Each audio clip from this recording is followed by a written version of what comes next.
Hello there, folks. This is Cornelius Daniels with Stop 9 Inc. Media Group.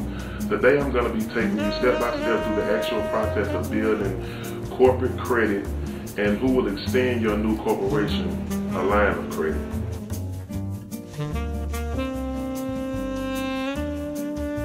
The first thing I would like for you to understand is that a corporation will automatically separate your business credit from your personal credit. Now, lots of the times when businesses fail or different things like that happen, you will see creditors coming after people's personal cars, homes, and different things like that. With a corporation, there is no possible way for a creditor to come after your car, your home, or anything like that, assuming and wishing everybody the best if their business doesn't fail. But this is just one of the things that you can look at as being a part of incorporating, is that it's total separation of your personal credit from your business credit. You are not liable for anything. It is totally under the corporation's name. The second thing is that it is easier to build corporate credit, in my opinion. I've seen people build corporate credit up to the point where they're going to buy cars and renting buildings and, having $50,000 and $60,000 and $70,000 lines of credit under the business name without their personal name not even being used whatsoever. It's very possible within a year's time to be able to walk into a bank and get a loan for $30,000 or $50,000 totally up under the corporation's name without your name even being used whatsoever, except for just being the person that's authorized to be on the account.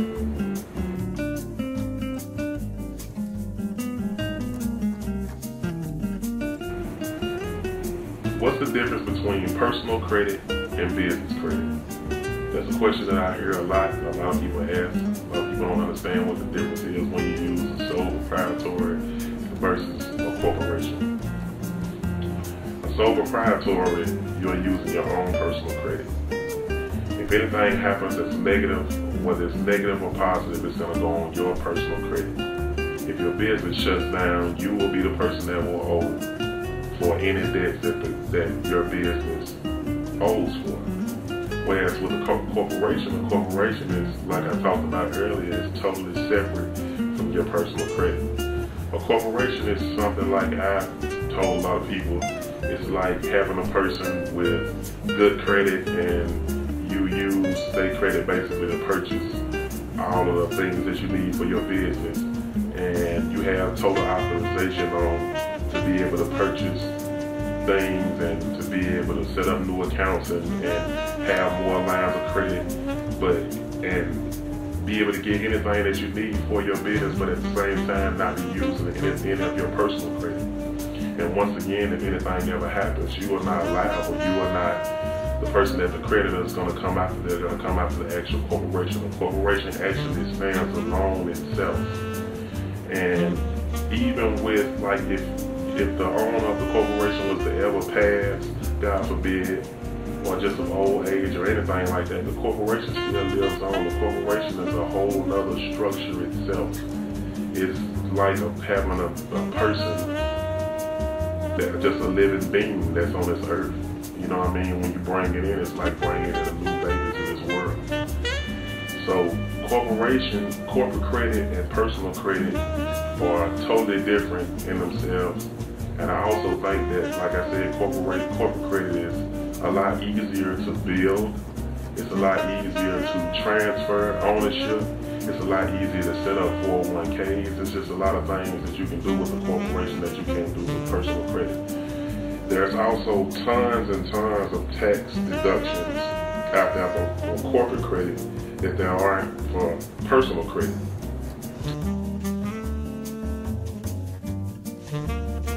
Building business credit. The first thing that you need to do in building business credit is to secure your articles of incorporation. To do this, you need to find you a good incorporating service. There are tons of incorporating services out there. There are tons of scams out there. So I just want to let everybody know that's watching to beware. There's a good incorporating service that I recommend at the bottom left-hand corner of this page, you should see a link.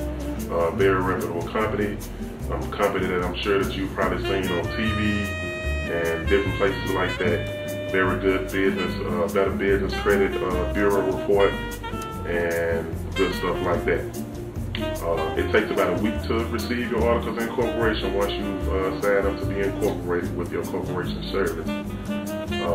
Once you get those, then you can move on to the next step, which is securing a phone line, a business phone line under the incorporation's name. Now, there are many companies out there that you can use to secure a business phone line. AT&T, Bell South. You can even use some of your local cable providers because now they're offering packages with phone service, cable, and internet. Like I done it with my local cable provider, Comcast, and they were offering $99 for 2 business lines, internet, and the basic cable package all came together for $99 a month. Not bad.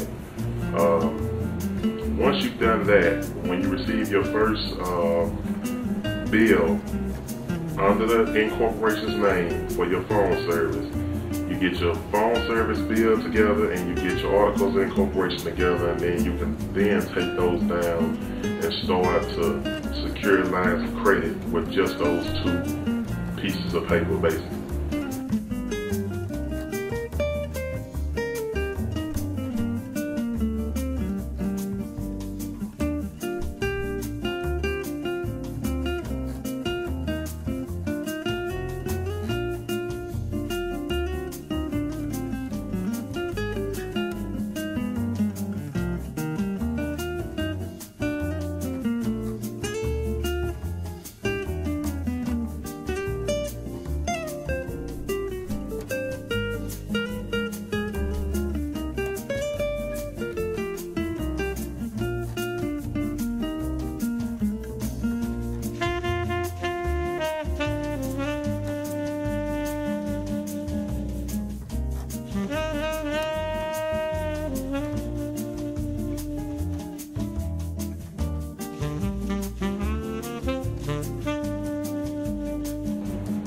Before you can receive your credit score, you're going to need 5 trade lines actually reporting up under the corporation's name.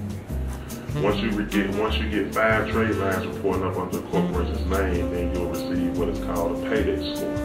The paydex score in the corporate world is actually your credit score. This will be what banks and different loan companies will look at to see if you qualify for certain loan amounts. So you want to try to make this as high as possible, of course. The easiest way to make it high, which is the reason why I say also it's easy to build business credit, is to simply pay off your debts early. The earlier you pay off your debts, the higher your credit score will be instantly. It's really, really simple. On the net 30 accounts, which a net 30 account is just basically they're giving you the product that you need for your business, and you pay them back within 30 days. Well, you want to pay them back in 15 days or no more than 20 days, because what this shows is that really you don't really need their money. You actually have your own money. Really, you didn't even need to use their credit card, but you used it basically to build your business credit because you have money to pay them back.